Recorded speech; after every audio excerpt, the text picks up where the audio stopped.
3, 2, 1.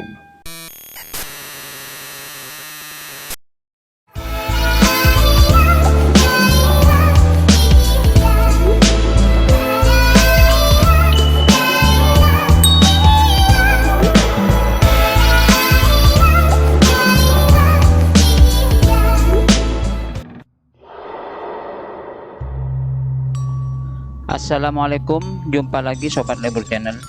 Semoga kalian dalam keadaan sehat dan selalu mendapatkan rezeki yang banyak.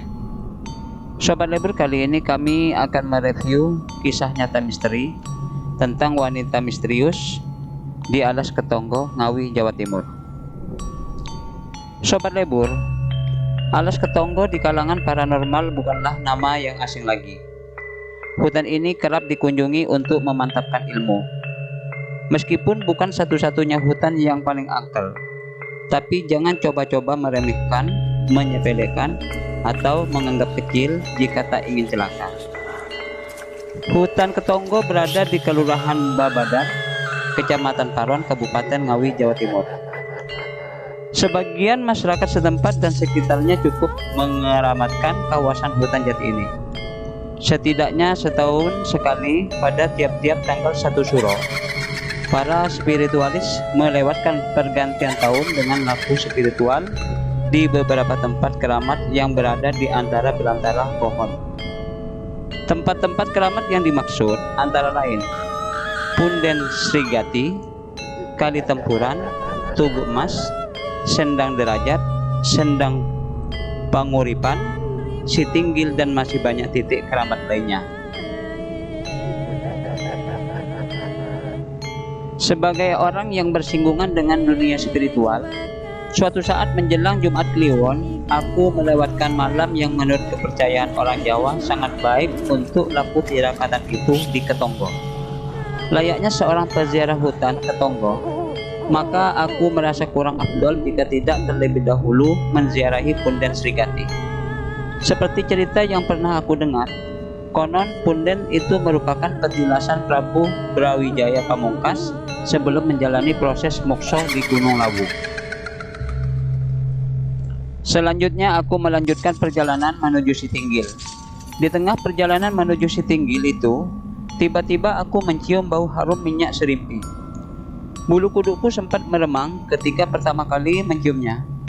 Secara refleks kemudian aku celingukan, berusaha mencari asal bau itu. Aneh, bau harum aroma minyak serimpi itu mendadak lenyap. Maka aku pun mencoba untuk tidak memperdulikan dan kembali melanjutkan langkah menuju Sitinggil. Tapi keanehan kembali muncul setelah perjalanan beberapa langkah. Mendadak langkahku terantuk batu hingga membuatku terjatuh. Aku terjerembab mencium tanah. Aku sempat mengaduh kesakitan di tengah malam yang sepi itu. Ketika hendak bangkit, di hadapanku tiba-tiba ada seorang wanita muda yang sangat cantik. Wanita itu sambil tersenyum berusaha menolongku. Tetapi lantaran kecantikannya, aku terpana menatapnya dan kurang memperhatikan niat baiknya. Setelah kesadaranku pulih, aku baru tahu apa yang mestinya aku lakukan atas kehadiran wanita itu. Terima kasih, kataku dengan tulus ikhlas. Setelah wanita itu membimbingku bangkit, kini kami berdiri secara berhadap-hadapan. Wajah wanita itu jelas sekali di hadapanku. Hidungnya mancung, bibirnya tipis, dengan dagu runcing, pipinya berlesung pipit, giginya bersih berkilau. Tatapan matanya yang bening semuanya jelas sekali di bawah temaram sinar rembulan yang memayungi kami. "Kamu sendirian?" tanyaku dengan nada kikuk. Ingin sekali aku memanggilnya Mbak, tetapi bimbang juga setelah perkiraanku mengatakan usianya masih sebaya denganku. Ingin ku panggil adik juga norak rasanya. "Panggil saja saya Jonggrang," cetusnya lembut sekali. Setelah menyebut namanya, ia tersenyum padaku dan tatapan matanya penuh arti. Memperhatikan tatapan matanya, aku sempat berpikiran buruk. Jangan-jangan wanita ini wanita jalang. Tetapi buru-buru aku buang jauh-jauh pikiran itu. Tetapi lagi-lagi aku merasakan keanehan. Rupanya perempuan itu cepat membaca isi hatiku. "Mas," desahnya, manja sekali. Dingin-dingin begini nggak enak kalau sendirian. Mas mau kan menemaniku? Sekali lagi perempuan itu tersenyum kepadaku, kembali menatapku dengan tatapan yang lain. Hatiku dibuatnya bergetar. Aku kira dia cukup agresif, dan di tengah hutan yang sepi begini, apapun yang kami perbuat tentu aman. Setidaknya begitu pikiran yang menyelinap dan hinggap di benakku. Semuanya seperti berlangsung begitu cepat, apalagi setelah perempuan yang mengaku sebagai jonggrang itu berkisah tentang kesepiannya semenjak diceraikan suaminya. Aku ini perempuan normal, Mas. Jadi wajar kan kalau aku masih amat menginginkan kehangatan? Jonggrang mengucapkan kalimat itu sambil menatapku tajam-tajam, yang membuatku tak habis mengerti. Busana yang dikenakan Jonggrang jauh sekali dari kekinian mode. Ia mengenakan kebaya ungu dengan belahan yang lumayan lebar, hingga dadanya yang tampak ranum itu mengintip dari belahan kebayanya.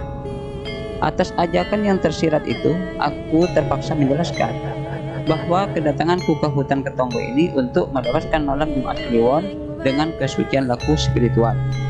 Tetapi ketika hal itu aku kemukakan, ia malah tertawa terbahak-bahak. Ia katakan kalau aku masih sangat hijau tentang hal itu. Mas nggak pernah mengira ya, kalau perempuan normal yang telah cukup lama diceraikan suaminya itu juga bagian dari laku? Pertanyaan Jonggrang membuatku terhenyak. Laku yang bagaimana? Aku berusaha menetralisir hati yang mulai gundah, bahkan setelah aku benar-benar tak bisa menguasai gejolak nafsuku. Aku pun mohon diri untuk berlalu di hadapannya. Aku berusaha untuk tidak memperdulikannya. Aneh, aku tiba-tiba seperti tak punya kekuatan apapun untuk menolak keinginannya. Ia bawa aku ke tepi sungai Tempuran. Di sungai yang cukup keramat itu, dari tebing-tebing yang berdiri tegar di sisi sungai, aku mendengar irama gamelan yang mendayu-dayu. Seolah di atas sana sedang ada hajatan. Irama itu timbul tenggelam, kadang keras, kadang lembut, bahkan menghilang sama sekali.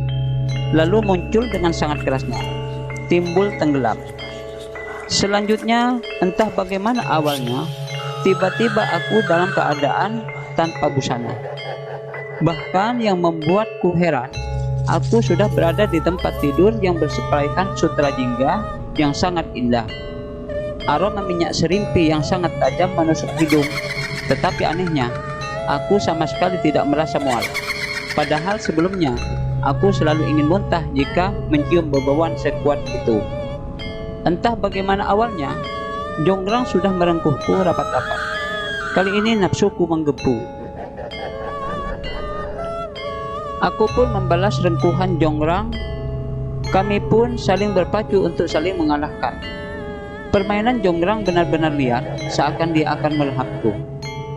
Aku pun yang masih muda belia, terus mengimbangi permainan Jonggrang yang sangat liar itu. Anehnya, aku tak melihat Jonggrang puas. Ia terus minta lagi dan terus minta lagi.